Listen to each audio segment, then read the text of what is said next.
여러분, 우리 신자들은 하나님의 말씀에 순종하면서 살아가는 사람들입니다. 그래서 우리가 이렇게 교회 모임만이 아니라 우리의 가정에서, 나의 직장이나 학교에서 나의 다양한 삶의 영역들, 또 나의 다양한 관계들, 심지어 내가 혼자 있고 내가 나 자신을 직면하는 시간 속에서도 경건한 삶을 실천하면서 살아가야 합니다. 하지만 순종이 그렇게 쉽지만은 않습니다. 왜냐하면 이 세상은 우리가 순종할 만한 그런 환경이 아니기 때문입니다. 도리어 우리가 살아가는 세상은 순종을 하기에 어려운 환경입니다. 우리가 읽은 이 야고보서의 표현을 따르면 이 세상에서 우리는 여러 가지 시험을 당하는 가운데서 우리가 순종을 해야 한다라고 말씀을 하고 있습니다. 마치 이스라엘 백성들이 애굽에서 구원을 받고 난 다음에 광야라는 어려운 상황에서 그들이 시험을 당하고 순종해야 했던 것처럼 우리도 이 광야와 같은 세상에서 여러 가지 시험을 당한 가운데 순종이라는 도전을 우리가 맞닥뜨리게 되는 것입니다. 그런데 우리가 읽은 이 야고보서는 우리가 당하는 이 여러 가지 시험에 대해서 많은 관심을 가지고 있습니다. 특히 오늘 본문 1장이 특히 그런데요. 2장부터 본론적인 내용, 순종을 어떻게 할 것인가 라는 것을 말하기에 앞서서 우리가 당하는 시험이 무엇인가에 대해서 우리의 신자들의 삶의 배경, 우리들의 신자들이 순종해야 할 삶의 환경을 설명해 주고 있습니다. 특히 이 시험이라는 단어가 1장 15절까지 우리가 읽은 본문까지 7번이나 반복해서 등장을 하고 있습니다. 그런데 우리 신자들이 당하는 시험은 크게 두 가지 종류의 시험으로, 두 가지 의미의 시험으로 볼 수 있는데요. 첫 번째는 외부적인 환경의 시험입니다. 그러니까 예수님을 믿거나 예수님의 말씀에 순종함으로 인해서 찾아오게 되는 핍박이나 박해나 고난, 아니면 우리가 이 세상을 살아가면서 겪게 되는 여러 가지 어려움을 말합니다. 우리 본문 13절을 읽었는데 위에 12절을 보면 시험을 참는 자는 복이 있다라고 말씀하면서 이런 시련을 잘 견디어낸 자에게 생명의 면류관을 주실 것이다 라고 약속을 하고 있습니다. 여기서 참아야 할 시험은 바로 이런 외부적인 시험, 고통이 수반되고 때론 어려움이 생기고 질병이 찾아오는 시험을 말합니다. 우리는 이런 외부적인 시험에 대해서는 지난번에 야고보서 1장의 2절부터 4절을 중심으로 해서 우리가 그 시험에 대해서 인내해야 한다라고 살펴본 적이 있습니다. 그런데 여러분, 이 시험의 두 번째 종류는 이제 외부적인 시험이 아니라 나의 내면적인 시험입니다. 그래서 죄의 유혹을 당하는 시험입니다. 이 시험을 당하게 되면 마음의 영적인 질서가 무너지게 되고 또한 사탄에게 속는 미혹의 시험을 말하는 것입니다. 그런데 오늘 본문이 바로 13절부터 말하는 이 시험이 바로 마음의 죄의 유혹을 받는 그 시험을 말하고 있습니다. 그래서 우리가 오늘은 이 본문을 중심으로 해서 죄의 유혹과 관련된 시험에 대해서 우리가 나누기를 원합니다. 그런데 오늘 본문에서 우리가 좀 독특하게 오늘 본문의 내용을 다 살피기보다는 좀 독특한 한 문장을 살피기 원하는데요. 그것은 바로 반복되는 한 문장이 있습니다. 바로 시험을 받는다라는 문장입니다. 오늘 본문 13절부터 한번 보시면 처음에 이렇게 되어 있습니다. 사람이 시험을 받을 때에 하고 시험을 받는다라는 단어가 한 번 나오고요.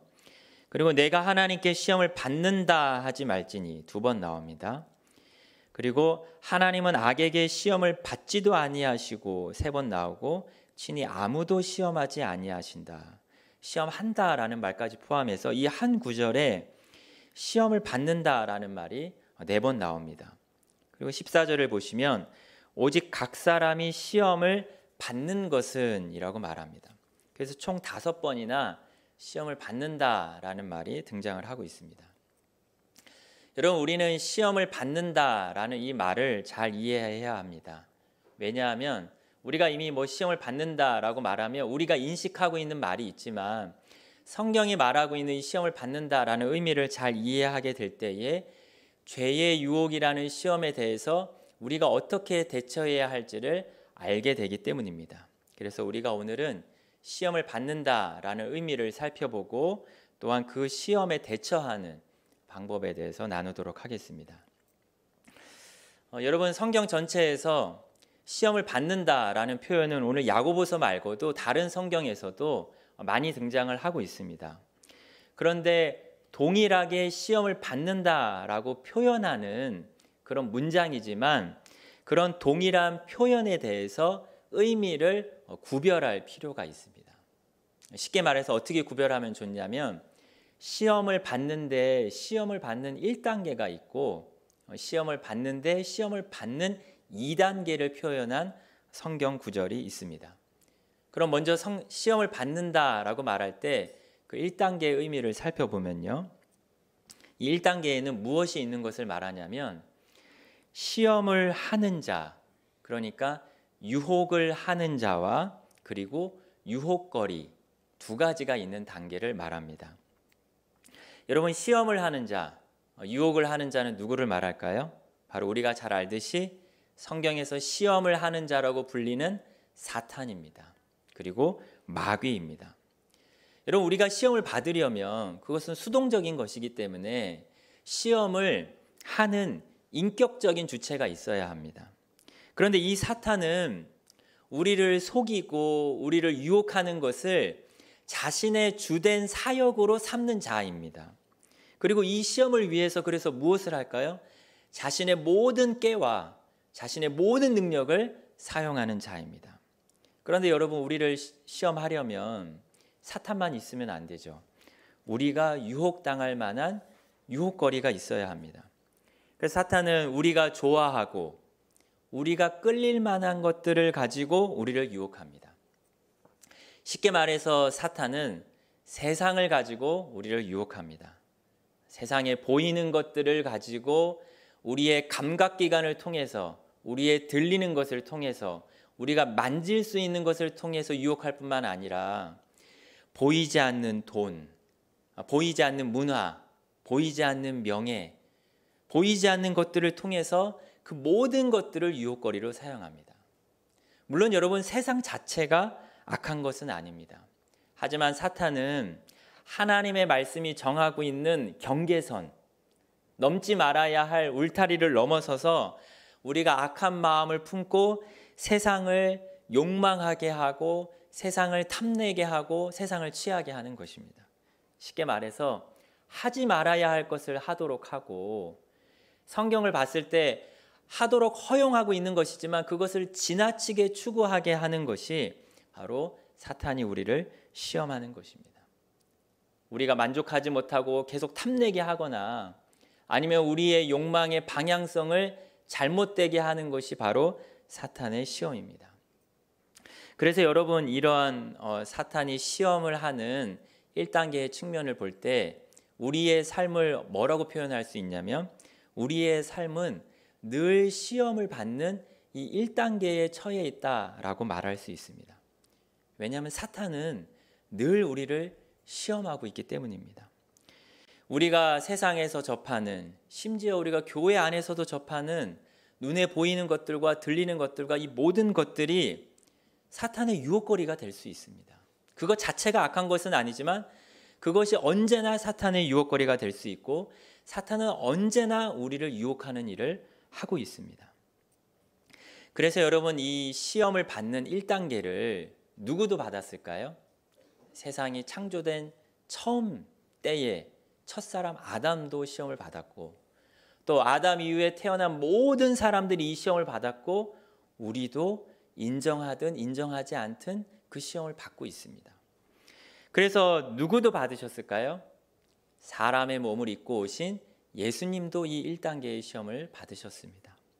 히브리서 4장 15절을 읽어드리면 우리에게 있는 대제사장은, 그러니까 예수님은 우리의 연약함을 동정하지 못하실 리가 아니요 모든 일에 우리와 똑같이 시험을 받으시니로되 죄는 없으시다. 우리와 모든 일에 똑같이 시험을 받으셨다. 예수님은 죄가 없으시고 예수님에게는 죄된 본성이 없으시고 그리고 죄를 짓지 않으셨지만, 하지만 죄가 없으신 예수님도 이 땅에 오셔서 예수님도 시험을 받으셨다는 것입니다. 대표적으로 우리가 잘 알듯이 마태복음 4장에서 예수님은 40일간 금식하셔서 줄이신 상황에서 그 기회를 포착해서 사탄이 시험을 했습니다.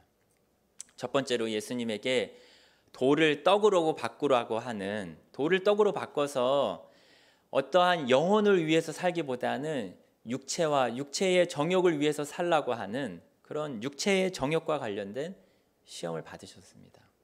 그리고 성전에 뛰어내려서 하나님이 너를 보호하실지 하나님을 시험해 보고 하나님께 도전해 보라고 하는 그런 시험을 받으셨습니다. 또한 사탄에게 경배하면 이 세상과 세상에 속한 모든 영광을 너에게 주겠다고 하는 세상의 정욕의 시험을 받으셨습니다. 여러분, 예수님이 받으신 이러한 시험들은 우리가 받는 시험들이고 이 세상의 모든 사람들이 받는 시험들이고 또한 이 세상의 사람들이 실패하는 시험들입니다. 하지만 예수님은 이 시험을 받으시고 이 시험을 어떻게 하셨죠? 시험을 이기셨습니다. 그런데 예수님은 우리를 대신해서, 우리를 대표해서 마태복음 4장에서만 딱 그 시험, 그 세 가지 시험만을 받으신 것이 아닙니다. 예수님도 항상 시험을 받으셨습니다. 누가복음 22장 28절에 보면 예수님이 이제 자신의 죽음을 앞두시고 제자들에게 이런 말씀을 하십니다. 너희는 나의 모든 시험 중에 나와 항상 함께한 자들이다. 예수님이 자신이 태어나서 죽기 전까지, 그리고 뿐만 아니라 특별히 자신의 공생의 사역을 하면서 제자들과 처했던 그 상황들, 제자들과 사람들을 대했던 그 관계들, 그리고 제자들과 함께했던 그런 환경들을 통해서 예수님은 역시 마태복음 4장에서 받으셨던 육체의 정욕과 세상의 정욕과 이생의 자랑에 대한 시험을 예수님도 받으셨다는 것입니다. 여러분, 우리가 예수님도 시험을 받으셨는데 우리가 이 시험의 1단계를 통해서, 시험 받음의 1단계를 통해서 알 수 있는 것이 무엇일까요? 사탄의 시험은 우리의 의지와 상관없이 늘 우리와 함께하고 있다는 것입니다. 우리는 사탄이 시험을 못하도록 사탄을 통제할 수가 없습니다. 물론 우리가 사탄이 우리를 시험할 때 사탄을 대적할 수 있고, 그러니까 우리가 그 시험을 피하려고 노력할 수 있습니다. 하지만 중요한 것은 내가 그 시험에 대해서 깨어있든 깨어있지 못하든 중요한 것은 우리가 시험을 받는 일이 계속된다는 것입니다. 그것은 피할 수 없다는 것입니다. 여러분, 한 주간 여러분은 어떠한 시험을 받으셨습니까? 우리가 처한 환경에서, 사람들과의 관계에서 받는 시험이 있습니다. 아마 그 시험은 돌아오는 한 주간에도, 다음 주간에도 계속될 시험입니다. 내가 시험을 받지 않기 위해서 수도원으로 피해 도망쳐 들어간다? 그래도 거기에도 시험이 있습니다. 나 혼자 있는 곳에서도 피할 수 없는 것이 바로 시험을 받는 이 1단계의 표현입니다. 그런데 여러분, 이 시험 받음의 1단계를 존 오웬이라는 학자는 자신의 시험이라는 책에서 객관적인 시험이다라고 표현을 했습니다. 이 말은 아직 시험이 나의 바깥에 있다라는 말입니다. 아직은 외부적인 시험이다. 다시 말해서 사탄이 열심히 시험하려고 노력하고 있지만 아직 1단계 때에는 그 시험이 우리의 것이 되지 않았다라는 것입니다. 우리의 주관적인 시험이 되지 않았다는 것입니다. 그래서 시험을 받는다라는 표현 중에서, 성경의 여러 표현 중에서 1단계로 표현된 구전들은 무엇을 의미하냐면, 특별히 예수님에게 표현됐을 때는 무엇을 의미하냐면 미혹을 당하지 않은 단계입니다. 아직 속지 않은 단계를 말하는 것입니다. 그러면 여러분, 시험을 받는다라고 말할 때 그 2단계는 무엇을 말할까요? 사탄이 유혹거리들을 가지고 우리 유혹을 할 때 거기에 우리 속의 욕심이나 우리의 무지함이나 우리의 마음이 작용한 것을 말하는 것입니다. 그러니까 사탄의 시험에 대해서 우리의 마음이 어떠한 방식으로든 끌리는 단계가 바로 이 단계입니다. 성경의 예를 읽어드리면 갈라디아서 6장 1절입니다. 형제들아, 사람이 만일 무슨 범죄한 일이 드러나거든 신령한 너희는 온유한 심령으로 그러한 자를 바로잡고 너 자신을 살펴보아 너도 시험을 받을까 두려워하라. 여러분, 성경은 이 교회 안에 범죄한 사람이 생겼는데 그 범죄한 사람을 바로잡으라고 말합니다. 그러니까 이 사람은 범죄했기 때문에 이미 죄를 지은 사람이죠. 그래서 바로잡으라는 것은 그 사람을 책망하든 그 사람을 권면하든 그 사람을 회개케 하라는 것입니다. 하지만 우리가 성도로서 그 사람을 회개케 할 때 주의할 것을 말합니다. 그것이 무엇이죠? 너도 시험을 받지 않도록 두려워하라. 여러분, 여기서 시험을 받는다라는 동일한 표현이지만 단순히 아직 사탄의 시험이 밖에 있는 것을 조심하라는 것이 아닙니다. 도리어 우리가 그 죄를 지은 형제처럼 그 유혹을 내가 받아들여서 우리의 마음이 실제로 속지 않도록 조심하라라는 표현입니다. 그래서 이 시험 받음의 2단계는 우리의 마음이 실제적으로 작용하고 끌리는 단계를 말하는 것입니다. 그럼 오늘 본문에서 여러 번 시험을 받는다라는 표현이 사용되고 있는데 몇 단계를 말하는 것일까요? 우리 본문을 한번 보겠습니다. 여러 표현들이 있었지만 가장 잘 보여주는 14절을 우리 다시 한번 읽어보겠습니다. 1장 14절입니다. 시작.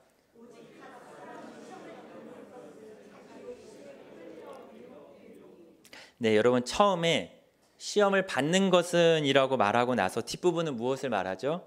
시험을 받는 사람의 모습을 보여줍니다. 어떤 상황이죠? 욕심에 끌려서 미혹된다. 그러니까 사탄이 제시하는 유혹거리에 대해서 욕심이 끌리고 있습니다. 여기서 끌려라는 표현은 욕심이 끌고 간다입니다. 다른 사탄이 와서 나를 끌고 가는 것이 아니라 나의 욕심이 나를 유혹하는 그 유혹거리에 나의 욕심이 나를 끌고 간다라는 표현입니다.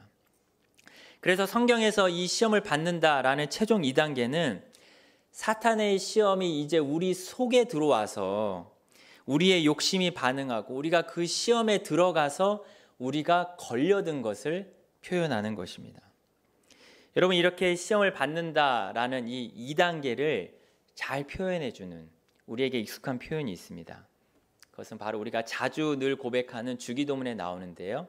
바로 시험에 들게 하지 마시옵고라는 표현입니다. 시험에 들어간다라는 표현입니다.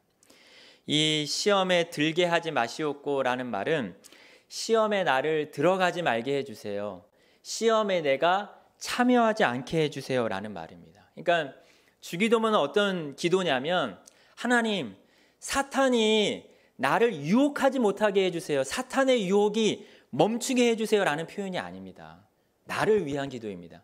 사탄이 유혹거리를 가지고 유혹할 때 내가 그 시험에 들어가지 않도록 내 마음이 이끌리지 않고 내 욕심이 작용하지 않도록 도와주세요라는 기도입니다.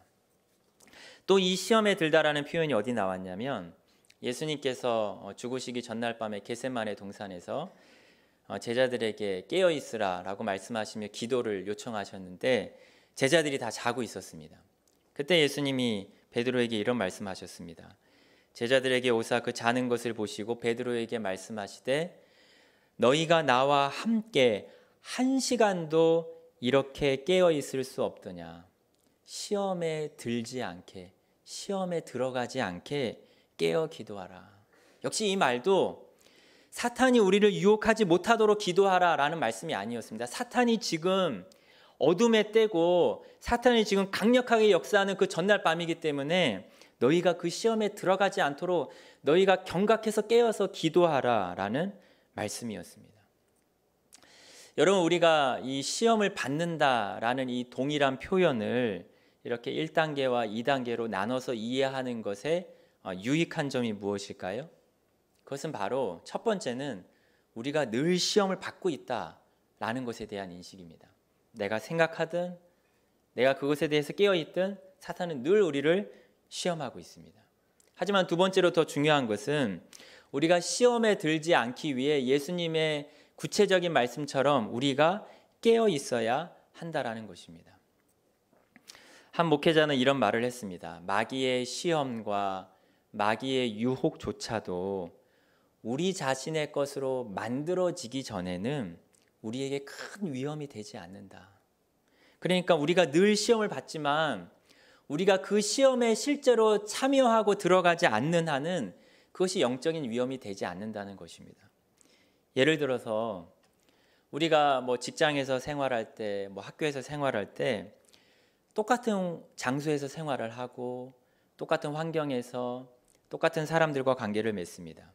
하지만 어떤 사람은 무언가의 마음이 끌립니다. 무언가의 마음이 계속 이끌립니다. 그런데 어떤 사람은 또 어떻죠? 어떤 사람은 그게 아무렇지도 않아요. 그게 잘 보이지도 않고 그거에 관심이 가지 않습니다. 근데 어떤 사람이 그것이 계속 보이고 들리고 나의 마음이 작용하는 사람이 있다면 그것은 시험에 드는 것에 대해서 어떻게 해야 된다는 것이죠?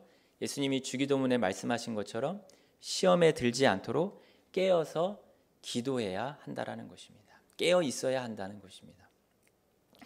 여러분, 우리는 이어서 시험에 들지 않기 위한 좀 현실적인 지침들을 좀 나누기 원하는데요. 아까도 언급했지만 존 오웬은 시험이라는 책에서 우리가 시험을 극복하기 위한 여러 지침들을 작성을 했습니다. 특별히 저는 그 책의 내용 중에서 두 가지를 간략하게 좀 나누기 원하는데, 첫 번째는 사람이 어떻게 시험에 들게 되는가, 그러니까 일반적으로 시험을 받다가 어떻게 시험에 들게 되는가, 그 세 가지 과정이고, 두 번째는 우리가 시험에 들지 않기 위한 구체적인 지침들입니다. 첫 번째로 시험에 들게 되는 과정을 보면, 첫 번째는 무엇을 하면 시험에 들게 되냐면 인식에 대한 실패입니다. 시험에 대한 인식의 실패. 그러니까 사탄의 시험과 유혹에 대한 분별력을 상실하는 것입니다. 우리가 사탄의 유혹에 대해서 그것은 악한 것이다, 그것은 죄된 것이다 라는 것을 분별하지 못하게 되는 것이죠. 사실 이렇게 분별력을 상실하니까 마귀의 시험에 들어가는 과정이 시작되는 것입니다. 여러분, 시험에 들기 시작할 때 우리의 마음은 어떤 모습일까요? 우리의 마음은 타협하죠. 그것은 나쁜 것이 아니야. 그것은 하나님이 굳이 하지 말라고 하신 게 아니야. 아니면은 그것은 하지 말라고 하신 건데 내 주변에 있는 많은 예수님 믿는 사람들이 하고 있어 라는 식으로 내 영혼에 위험하지 않다고 생각하거나 그 위험성을 생각하지 않는 것입니다. 죄의 유혹을 가까이 해도 된다고 하는 핑계들이, 그 수많은 핑계들이 나의 마음을 복잡하게 만드는 것입니다. 그래서 어두운 것이 무엇인지, 죄가 무엇인지, 그래서 그 영혼을 그것으로부터 지키고자 하는 의식이 점점 사라지는 것입니다. 첫 번째는 인식에 대한 실패입니다. 두 번째는 이제 이렇게 생각으로, 지적으로 받아들였다면, 두 번째는 시험을 저항하는 의지력이 약해지는 것입니다. 여러분, 마음은 시험이 제공하는 것을 이제 어떻게 할까요? 점점 좋아하기 시작합니다. 물론 아직 노골적으로 죄를 짓거나 행하지는 않았습니다. 하지만 죄의 유혹을 받고 죄의 유혹을 접하고 그것을 가까이 하는 시간이 나도 모르게 조금씩 늘어나게 됩니다. 그리고 죄를 저항하고 죄를 멀리하고자 하는 의지가 약해지는 것입니다. 그래서 마음은 어떻게 될까요? 성경의 표현으로 말하면 마음이 굳어지고 마음이 완고해집니다. 여기서 굳어진다는 것은 하나님의 뜻에 순종해야 할 나의 영적인 감각들이 둔감해지는 것입니다. 죄나 세상을 즐거워하면 할수록 하나님에 대한 감각들은 둔해지게 됩니다. 하나님을 사랑하고 하나님을 예배하고 하나님을 두려워하는 감각들, 다른 사람은 예배를 드릴 때 그런 감각이 살아있는데 나에게는 그런 감각들이 점점 사라지게 되는 것입니다. 마지막으로 시험에 드는 세 번째 과정은 존 오웬의 표현을 따르면 영혼이 파괴되어 하나님과 멀어진 상태가 된다라고 표현을 했습니다. 여기서 영혼이 파괴된다라고 표현하는 것은 영혼이 없어지는 것을 말하지 않습니다. 마치 영혼이 죽은 사람처럼 그 사람의 영혼이 제대로 된 기능을 하지 못한다는 것입니다. 그러니까 실제로 신자임에도 불구하고 실천적으로는 무신론자인 것처럼 그런 상태가 되어버린다는 것입니다. 우리가 쉽게 말하는 영적인 침체에 빠지는 것이죠. 그래서 이런 상황이 되면 이제 신자로서 마땅히 행해야 할 의무들을 제대로 수행하지 않습니다. 내가 신자로서 행해야 할 의무들을 부주의하게 하게 됩니다. 그것을 하지 않아도 별로 죄책감이 없어집니다. 그리고 그래서 예배를 드린다거나 아니면 내가 개인적으로 경건 생활을 하거나 헌금을 드리는 것에 대해서 그것에 대해서 무의식적으로 이것을 내가 왜 해야 되지? 내가 옛날에는 왜 이렇게 신앙생활을 열심히 했지? 굳이 예배 드려야 되나? 굳이 내가 경건 생활을 해야 되나? 굳이 내가 헌금을 해야 되나? 거룩한 것과 경건한 것에 대해서 내가 의지적으로 이제 내 삶이 그것에 대해서 완전히 익숙해지는 것입니다. 그래서 이런 상태가 되면 표면적으로 무엇이 표가 나냐면 그 사람이 하는 말이 바뀝니다. 그 사람의 마음이 이미 영혼이 죽은 상태처럼 돼버렸기 때문에 그 사람의 마음에서 나오는 마음으로 내뱉는 말이 신자 같지 않은 언어의 습관들, 그런 말들, 옆에서 경건한 사람이 들었을 때 저 사람 왜 저런 말을 하지? 라는 말들을 하게 되는 것입니다. 그래서 신앙생활이 어떻게 되냐면 형식적으로 바뀌게 되고 위선적인 신앙생활을 하게 되는 것입니다. 그래서 정리하면 시험에 빠져드는 과정은 첫 번째는 나의 생각이 타협을 하고, 두 번째는 나의 의지가 무력해지고, 세 번째는 그것에 완전히 익숙해져서 습관화되는 과정이다라고 설명을 했습니다. 그럼 이어서 시험에 들지 않기 위한 세 가지 지침을 살펴볼 텐데요. 이 세 가지는 공통점이 있습니다. 그 공통점이 무엇이냐면 바로 우리가 분명히 알아야 한다. 우리가 분명히 알고 인식해야 한다라고 말하고 있습니다. 바른 지식을 아는 것이 시험을 들지 않게 하는 것이다 라고 말합니다. 물론 이것은 막연한 지식이 아니라 실천적인 지식입니다. 첫 번째로 우리가 시험에 들지 않기 위해 알아야 할 지식은 하나님의 말씀 안에서 보편적인 인간의 실존을 이해하는 것입니다. 쉽게 말해서 모든 인간에게는 죄성이 있고 내 속에도 보편적인 죄성이 있음을 늘 인식하는 것입니다. 나도 남들과 동일하게 내가 남들을 봤을 때 저 사람 참 예수님 믿는데 왜 그러지? 저 사람은 마음을 왜 저렇게 품고 살지? 남을 볼 때는 남의 죄성이 잘 보이고 남의 영적인 상태가 바르지 않은 것이 잘 보이지만, 하지만 나도 남들과 동일하게 만물보다 거짓되고 심히 부패한 그런 마음, 악한 본성이 내게도 있다라는 사실에 대해서 깨어 있는 것입니다. 그러니까 나를 너무 괜찮다라고 생각하지 말라는 것입니다. 내가 나를 남들보다 나는 착해, 나는 그래도 가정이 예수님 믿는 집안에서 자랐어, 나는 거룩해, 나는 예전에 신앙생활 오래 했어, 나는 의로워라는 그런 착각을 하지 말라는 것입니다. 스스로 자신의 욕심 때문에 자신을 속이지 말라는 것입니다. 잠언 28장 26절에 보면 자기의 마음을 믿는 자는 미련한 자요 라고 말합니다. 나를 믿지 않는 건, 나를 믿지 않는 것이 시험에 들지 않기 위한 첫 번째 지식입니다. 두 번째 지식은 인간을 보편적으로 이해하는 것만이 아니라 이제 자신을 잘 알아야 합니다. 여러분, 사람마다 시험에 들기 쉬운 영역이 다 다릅니다. 그러니까 시험에 빠지기 쉬운 부분이 사람마다 비슷할 때도 있지만 다를 때가 많이 있습니다. 어떤 사람은 명예에 대한 시험에 약하고, 어떤 사람은 돈에 대한 시험에 약하고, 어떤 사람은 성적인 시험에 약하고, 어떤 사람은 인정을 받고 싶어하고, 어떤 사람은 세상의 문화나 그런 컨텐츠나 패션이나 유행에 아주 마음을 잘 이끌립니다. 그래서 여러분, 우리가 시험에 들지 않기 위해서는 나를 잘 알아야 합니다. 내가 어느 부분에, 나의 어느 부분에 죄의 세력이 강력하게 역사하는지를 알아야 합니다. 나의 어느 부분이 아직 견고한 진처럼 하나님의 은혜의 통치가 임하지 않고 있는 영역이 무엇인지를 잘 살펴야 합니다. 내가 나를 잘 알지 못하는 만큼 그 무지와 그 어두운 부분들이 결국에는 영적인 더러운 뿌리가 되는 것입니다. 그래서 시험에 들지 않으려면 자신의 기질도 잘 알고, 내가 남들과 어떤 기질이 다르고, 내가 남들과 어떠한 다른 독특한 어떤 욕심이 있다면 그 욕심도 잘 알고, 본능적으로 자신이 잘 쉽게 범하게 되는 어떤 죄된 행동들에 대해서 잘 알아야 하는 것입니다. 마지막으로 또 시험에 들지 않기 위해서 알아야 하는 것은 나를 둘러싸고 있는 환경을 잘 알아야 합니다. 사람은 나를 둘러싸고 있는 특정한 상황, 내가 자주 만나는 주변 사람들을 잘 알아야 합니다.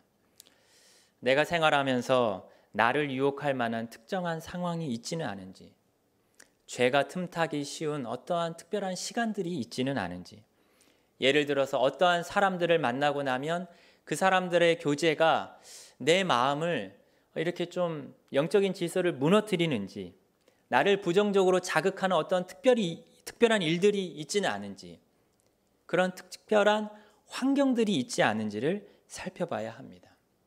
그런 환경들이 있다면, 내가 그것을 안다면 그것을 외면하지 말아야겠죠. 그런 환경들이 있다면 그것을 가급적 만들지 않고 그것을 피하도록 노력해야 되고, 또 내가 살아가는 특성상 그것을 피할 수 없다면 그런 환경을 직면하기 전에 어떻게 해야 될까요? 내 마음을 단단히 먹어야겠죠. 내가 넘어지지 말아야겠다. 내가 시험에 들지 말아야겠다. 라고 마음을 먹어야 하는 것입니다.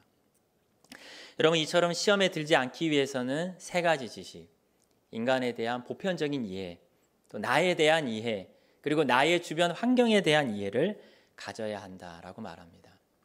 이 외에도 존 웨는 여러 가지 세부 지침들을 제공하겠는데, 그 중에서도 가장 중요한 것을 무엇이라고 말하냐면 말씀과 기도로 나를 무장하는 것이다 라고 말합니다. 말씀이 빛이기 때문에, 내 생각이 빛이 아니라 말씀이 빛이고 말씀이 등불이기 때문에 말씀의 등불을 가지고 내 삶을 살펴보는 것입니다. 그리고 기도하는 시간에 성령님의 역사하심과 성령님의 은혜를 간절히 구해서 나도 내가 어쩔 수 없는 내 자신, 내가 내 마음대로 잘 안 되지 않습니까? 내 욕심이 이끌리기 시작하면 내가 내 마음대로 되질 않습니다. 그런 가운데서 성령님을 간절하게 구하면서 성령으로서 내 몸의 행실을 죽이고 육체의 소욕을 죽이는, 죄를 죽이는 훈련을 기도를 통해서 하는 것입니다. 하나님의 은혜가 충분히 공급되지 않으면 시험에 들어갈 수밖에 없습니다. 그래서 철저하게 하나님의 은혜를 의지하면서 시험으로부터 하나님께 보호받기를 원해야 하는 것입니다. 여러분, 혹시 여러분의 현재 삶 속에서 시험을 받고 있거나 아니면은 시험에 들어서 죄 가운데 낙심하고 계시지는 않습니까? 우리는 때로는 시험에 넘어졌을 때 너무 희망을 잃지 말아야 합니다. 시험에 넘어지고 나서는 사탄이 바로 비방하죠. 바로 정죄합니다. 넌 안 돼. 넌 안 되라고 하는 그 생각이 나에게는 난 안 돼. 나는 이 시험을 이기지 못할 거야 라는 패배주의에 빠집니다. 하지만 여러분, 성경을 보면 전혀 넘어지지 않는 사람이 의인이 아닙니다. 그러니까 의인은 전혀 넘어지지 않는 사람이 아닙니다. 도리어 넘어진 자리에서 일어나는 사람을 의인이라고 말씀합니다. 여러분, 우리 신자들은 7번 넘어져도 넘어지고 또 넘어지고 또 넘어져도 또 일어나는 사람들이 우리 신자들입니다. 여러분, 우리는 우리의 목적지가 실패가 아닙니다. 우리가 실패했을 때, 넘어졌을 때 나는 실패를 향해서 걸어가고 있어, 나는 그냥 계속 여기 있을 거야 라는 생각이 우리를 짓누를 때가 많이 있습니다. 하지만 우리가 아까 살펴봤지만 예수님께서는 대표적으로 시험을 받으셨고, 그리고 모든 시험을 이기셨고, 특별히 자신의 십자가의 죽음과 부활을 통해서 예수님은 죄와 모든 사망의 세력을 이기셨습니다. 그리고 우리는 예수님 안에서 예수님으로 말미암아 승리를 향해서 나아가는 사람들입니다. 고린도전서 15장은 말씀하길 우리 주 예수 그리스도로 말미암아 우리에게 승리를 주시는 하나님께 감사한다. 그냥 너희에게 그냥 승리를 주시는 것이 아니라 예수님으로 말미암아, 하나님은 예수님으로 말미암아 승리를 주신다라고 말씀합니다. 우리가 예수님을 믿을 때 예수님으로 말미암아 우리에게 이미 승리를 주셨고 또한 예수님 안에서 우리로 하여금 최후 승리를 향해서 나아가도록 하시는 것입니다. 여러분, 성경은 이 땅에서 시험을 받으셨던 예수님께서 예수님 자신이 시험을 받으셨기 때문에 시험을 받는 우리를 불쌍히 여기시고 동정하시며 우리를 도우신다라고 말씀합니다. 예수님께서 이 땅에서 공생의 사역을 하실 때 제자들에게 너희는 나의 모든 시험 중에 나와 함께 한 자들이다 라고 말씀하셨는데, 예수님은 지금은 우리와 어떻게 함께 하실까요? 하늘 보좌에서 계실 뿐만 아니라 성령을 통하여서 우리 속에서 탄식하시고 우리 속에서 우리를 도우시고 우리 속에서 역사하시며 우리의 시험 가운데 최종 목적지인 승리를 향해서 나아가게 하시는 분이십니다. 여러분, 혹시 여러분들 가운데, 우리 가운데 시험에 실패한 분들이 있다면 다시 일어나시기 바랍니다. 내가 나 때문에 일어나는 것이 아니라 나를 사랑하시고 예수님 안에서 승리를 약속하시고 또 승리하도록 도우시는 그 주님을 생각하면서 일어나는 것입니다. 우리가 오늘 본문 내용을 자세히 살피지 않았지만 여러분, 우리가 일어나지 않고 있다, 나는 그냥 앉아 있을 거야, 그 일어나지 않는 자리가 얼마나 위험한 자리인지 아십니까? 시험을 받는 것은 각 사람이 자기 욕심에 끌려서 미혹되는 것인데 그 다음 단계는 욕심이 어떻게 되죠? 욕심이 잉태한 즉 죄를 낳게 되고 죄가 장성한 즉 사망을 낳게 되는, 사망을 경고받는 자리입니다. 시험에 실패해서 내가 그냥 낙심해서 좌절해 있는 것이 아니라 낙심해서 좌절해 있는 자리마저도 때로는 하나님 앞에 죄가 될 수 있습니다. 하나님이 일으켜 주시겠다, 하나님이 승리를 향해서 이끌어 주시겠다라고 말씀하시는데 내가 이 거룩함과 경건함과 순종의 싸움에 대해서 나는 그냥 앉아있겠다라고 말하는 것은 그것은 하나님 앞에 무서운 죄가 될 수 있는 것이고 사망의 경고를 받는 자리입니다. 그래서 우리는 우리의 자신의 삶을 돌아볼 때 내가 어디서 넘어졌는가, 내가 언제부터 하나님의 은혜로부터 떨어졌는가를 깊이 생각해 보아야 합니다. 그리고 하나님의 은혜를 의지해서 순종의 삶을 향해서 도전해 나아가야 합니다. 하나님께서 우리를 홀로 내버려 두시지 않습니다. 하나님께서는 우리의 실패마저도 협력해서 선을 이루게 하시고 우리의 실패마저도 훈련이 되게 하시고 우리의 실패마저도 나중에 연약한 자들을 세우는데 사용하게 하시는 분이십니다. 우리가 오늘 말씀을 통해서 우리의 시험을 분별할 뿐만 아니라 특별히 승리의 소망을 가지고 힘차게 싸워나가는 우리가 되기를 바랍니다. 기도하겠습니다.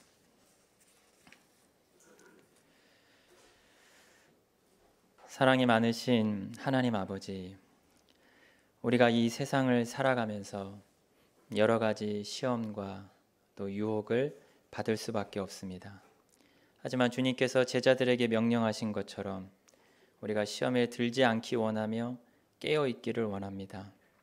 시험에 들고 또 그 자리에 안주하고 있는 그 자리가 얼마나 위험한지를 자각할 수 있게 해주시고, 혹시 이 자리에 시험에 빠진 자들이 있다면 하나님의 은혜를 의지하여 다시금 믿음의 선한 싸움을 향하여 나아갈 수 있도록 우리를 도와주시옵소서.